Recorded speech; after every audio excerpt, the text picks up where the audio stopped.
যে আমি বাড়িতে 1 কোটি টাকার কাঠ জ্বালাই, জ্বালানি কাঠ জ্বালাই, মানে 30 কোটি 40 কোটি কোনো টাকাই নয়, মানে এই টাকাটা টাকাই নয়। এই টাকাটা তাহলেই পরের প্রশ্নটা থাকে, তাহলে তুমি ট্যাক্স দাও। মামলা করেছে মামলায় দীপক ব্যাপারী যা বোঝার বুঝে নেবে, তারপর একটা ও বের করে দেবে নৌসাদ বিজেপির সঙ্গে মিটিং করেছে, কবে কোথায় কখন বসে, কত টাকা কি হেন তেন সমস্ত। এবারে নৌসাদ সিদ্দিকীর বাড়িতে উনুন জ্বালাতে নাকি কাঠের জন্য জ্বালানি দিতে 1 কোটি টাকা খরচ হয়। দীপকের সারা বছরে হয়তো ওই গ্যাস কিনতে হয়তো সারা বছরে 12,000 টাকা 6,000 টাকা হতে পারে। 6,000 টাকার দীপক সঙ্গে যদি 1 কোটি টাকার নৌসাদ সিদ্দিকী কম্পিটিশন। দেখুন, নিউজ করলে যদি মানহানির মামলা করতে হয় তাহলে তো নৌসাদ সিদ্দিকীর আগে মামলা করা উচিত হলো ময়ূকের বিরুদ্ধে, কারণ ময়ূক তো সবসময় মুসলমানদের বিরুদ্ধে নোংরা নোংরা কথা বলে, তাড়াবো মারাবো রোহিঙ্গা হেন তেন। আর নৌসাদ সিদ্দিকী তো নিজে মনে করে যে মুসলিম সমাজের প্রধান, তিনি মুসলিম সমাজকে কন্ট্রোল করে। আসলে মানে তিনি একটা স্বপ্ন দেখতে দেখতে ভেবে উঠেছেন, যেমন তার দাদা তিনি ভাবছেন যে শওকত সে হচ্ছে নরকের কুকুর আর সে মুখ্যমন্ত্রী হতে চায়, মানে তার এত পাওয়ার। ফলে ভাবনাগুলো ইলিউশনটা এদের কাজ করে একটা কিরকম যেন এদের মানে মানুষের বাস্তব জীবন থেকে সরিয়ে দিয়েছে। ফলে নৌসাদ সিদ্দিকীর একটা ধারণা তৈরি হয়েছে যে মুসলিম সমাজ খুব বিপদের মধ্যে আছে, গুজরাটের মুসলমানরা অনেক ভালো আছে, আসামের মুসলমানরা অনেক ভালো আছে, একমাত্র পশ্চিমবঙ্গের মুসলমানরা খুব খারাপ আছে, এবং পশ্চিমবঙ্গের মুসলমানদের প্রতিনিধি নৌসাদ সিদ্দিকী। এটা ওর একটা ইলিউশন কাজ করছে। কিন্তু ব্যক্তিগতভাবে আমি যেটা জানি, নৌসাদ সিদ্দিকী এবং দীপক ব্যাপারীর যার বিরুদ্ধে মামলা হয়েছে, আমি দীপকের কথাই বলবো, কারণ রাজনৈতিক ব্যক্তিত্ব শওকত মোল্লা এবং নৌসাদ সিদ্দিকী, ওটা ওদের ব্যাপার, রাজনৈতিক ব্যাপার, ওরা মিটিয়ে নেবে। কিন্তু দীপক ব্যাপারীর বিরুদ্ধে যে মামলা, সেই ক্ষেত্রে আমি যেটা মনে করি যে ব্যক্তি জীবনে দীপক ব্যাপারী এবং নৌসাদ সিদ্দিকী দুই বন্ধু, শুধু বন্ধু নয়, কাছের বন্ধু। এবং অনেক সময় দেখেছি অনেক আলোচনা, এবং নৌসাদ সিদ্দিকীর যে বাড়ি ফুরফুরা শরীফ, সেখানে দীপকের অনেকটাই অবারিত দেওয়ার মতো, সবাই ওকে ভালোবাসে। ফলে এই জায়গা থেকে দীপকের এবং নৌসাদের বিষয় যে কাদা ছোড়াছুরিটা হচ্ছে, কাদা ছোড়াছুরিটা মামলা করেছে, হতেই পারে, তার আত্মসম্মানে লেগেছে, মামলা করতেই পারে, এটা সাংবিধানিক অধিকার। কিন্তু নৌসাদ সিদ্দিকীর যে ভক্তকুল, তারা যে দীপক ব্যাপারীকে যেভাবে খিস্তি খামারি নোংরা ভাষায় কথা বলছে, এটা আমাকে ব্যথিত করছে। কারণ দেখুন, নৌসাদ সিদ্দিকীর রাজনৈতিক ব্যক্তিত্ব, তার অনেক বাধ্যবাধকতা থাকে, রাজনীতি মানেই তাই। কিন্তু দীপক ব্যাপারী টোটালি একটি সমাজকর্মী। দীপক ব্যাপারীর সঙ্গে রাজনীতির কোনো সম্পর্ক নেই। দীপক ব্যাপারী যেটা করে সেটা মানবতার কারণে করে, মানুষকে ভালোবাসার কারণে করে। সে হতে পারে হিন্দু, হতে পারে মুসলমান, হতে পারে জৈন, হতে পারে খ্রিস্টান।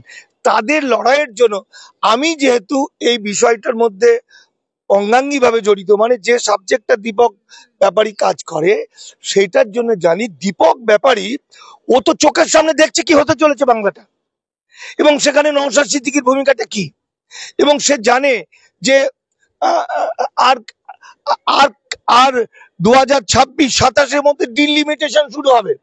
সেখানে দেখা যাচ্ছে যে বাংলার 4 কোটি মানুষ, 7.5 কোটি থেকে 4 কোটি মানুষ যদি ভোটাধিকার না থাকে, তাহলে 3.5 কোটি মানুষ, 3.5 কোটি মানুষ, তার মানে তার বার্গেনিং পাওয়ার কমে যাচ্ছে। মানে পশ্চিমবঙ্গটা জাস্ট লাইক এ মিজোরাম বা মণিপুরের মতো একটা ছোট্ট জায়গা হতে চলেছে, ডিলিমিটেশন হতে চলেছে, তার সমস্ত প্রস্তুত।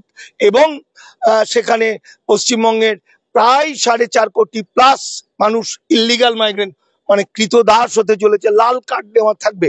এই যে টোটাল ব্যাপারটা, এই ব্যাপারটা বাংলা এবং বাঙালি জাতির উপর একটা সাংঘাতিক থ্রেট এবং সাংঘাতিক ভয়ঙ্কর ঘটনা। এই ব্যাপারটা নওশাদ সিদ্দিকীকে ভাবিত করে না। কেন ভাবিত করে না? না, নওশাদ সিদ্দিকী ভাবার কোনো প্রয়োজন নেই, কারণ সে ধর্মগুরু, সে এগুলো জানার চেষ্টা করে না। কারণ বড় বড় পণ্ডিতরাও, লেখাপড়া করে উকিল ব্যারিস্টাররাও বুঝতে পারে না।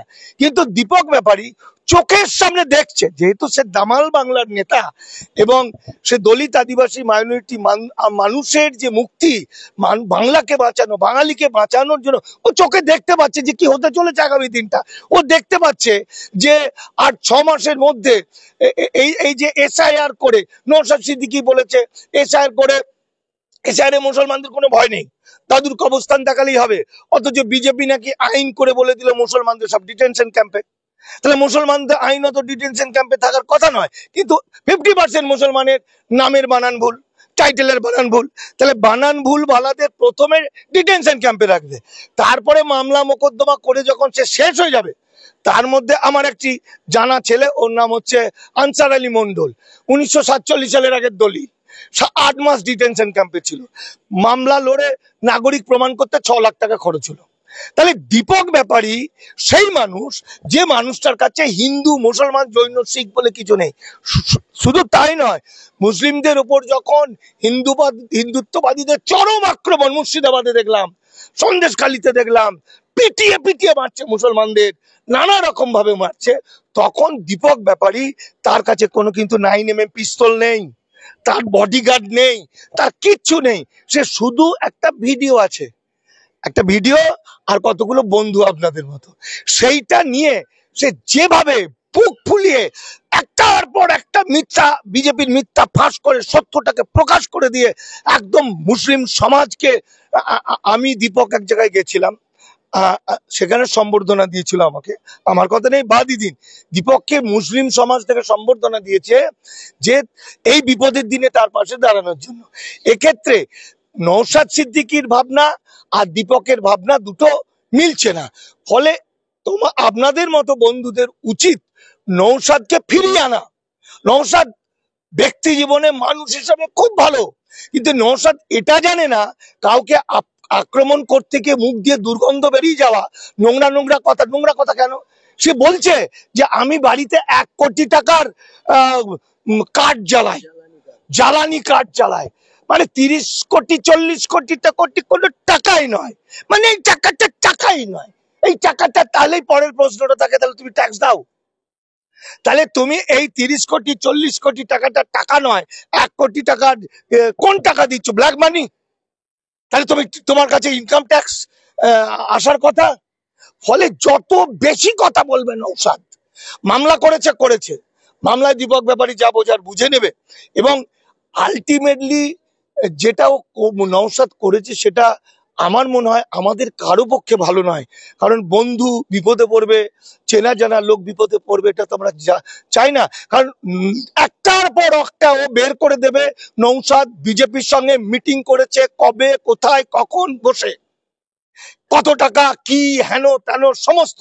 এবং এর আগে আমি মানিক ফকির বলছি, আমাদের দামাল বাংলার অন্যতম নেতা, আমার সবচেয়ে প্রিয় এবং কাছের ছেলে দীপক একাধিকবার আমাকে বলেছে, আমি জিজ্ঞাসা করেছি নওশাদের ওই ডকুমেন্টটা, ওইটা বলছে, আমি বলছি 6 মাস 1 বছর আগে, না এগুলো আমরা বলবো না, এগুলো বলবো না। নওশাদ করছে, ও আমাকে বলেছিল নওশাদের বিরুদ্ধে আমরা কোনো কথা বলবো না। তো আজকে দেখুন সব পর পর পর পর পর পর পর বেরোতে থাকবে। এই যে বিলকিসকে নিয়ে যে ঘটনা, এর চেয়ে তো সত্যি ঘটনার হতে পারে না পৃথিবীতে।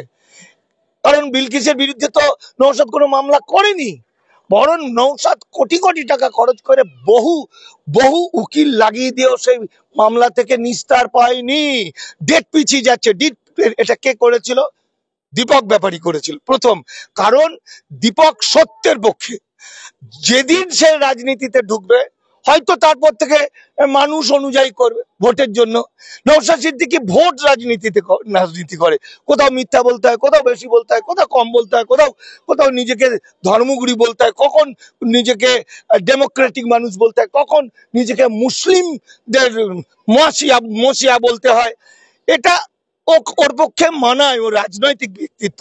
কিন্তু দীপক ব্যাপারী এই মুহূর্তে বাংলা এবং বাঙালি যেভাবে বিপদ হচ্ছে, ডিলিমিটেশন করে যেভাবে বাংলাকে দখল নিয়ে, বাংলার এই এসআইআর এর মাধ্যমে 4.5 কোটি মানুষের ভোটার কার্ড বাতিল করে দিয়ে বাংলার মানুষকে, অজস্র মানুষকে, সে হিন্দু মুসলমান, মিথ্যা করে বলছে শুধু মুসলমানদের ডিটেনশন থাকবে, প্রচুর হিন্দু ডিটেনশন ক্যাম্পে থাকবে, মুসলমানদের যাদেরই বানান ভুল ডিটেনশন ক্যাম্পে থাকবে। এই যে ভয়াবহ আক্রমণ চলছে হিন্দুত্ববাদী কর্পোরেট পুঁজি মারোয়ারি গুজরাটিরা বাংলাকে দখল করছে। এর মধ্যে সবচেয়ে বুক ফুলে যদি কেউ এটার বিরুদ্ধে প্রতিবাদ করে সেটা দীপক ব্যাপারী। হতে পারে সে অর্থবান নয়, হতে পারে নওশাদ সিদ্দিকীর বাড়িতে উনুন জ্বালাতে নাকি কাঠের জন্য জ্বালানি দিতে 1 কোটি টাকা খরচ হয়।